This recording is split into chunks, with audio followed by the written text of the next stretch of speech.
story behind the butterfly?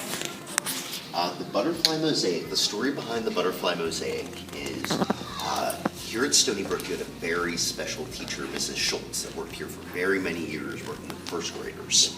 And she's no longer with us, but the school wanted something so we could remember her. So they decided that they were going to do a big, beautiful mosaic on the wall, and one of her favorite things ever was butterflies. So her family took some awesome photographs of some butterflies that you can see over here. I took the photographs and I came up with our design, which you can see right here. And then I've been working together with the teachers and some of her family members to help create this mosaic. Butterfly like on the bush. Mrs. Schultz's family had taken these photographs, and Mrs. Schultz really loved butterflies, and outside of her house she had a butterfly bush. So they had taken these photographs, and I wanted to make our design as much like the photographs as I could. So I picked the butterfly bush out of this picture, which you can see here, and I like the butterfly in this picture, so I kind of combined the two, and I worked some artist magic and turned it into something that would be a good design for a mosaic.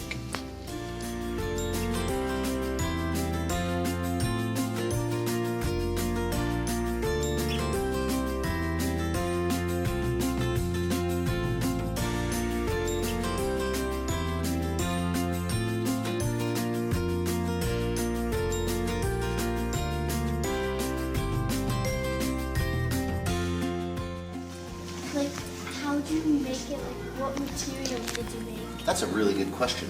The materials we're using on our mosaic. A mosaic is when you make a big picture out of smaller pieces. And you can make mosaics lots of different ways. But we're using ceramic tiles to make our mosaic. So pieces like this. And then what I do is kind of like a puzzle. You have to break down the pieces and find the ones that fit. So you break them down smaller and smaller until they're just right. I use some special tools to do that.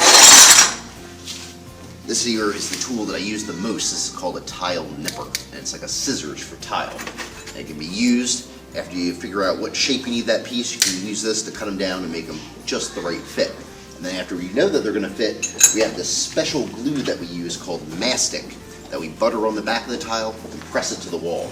And once it's all filled in, we'll fill in all the cracks in between the pieces with a special kind of cement called grout, and that'll hold it together and make it really, really strong.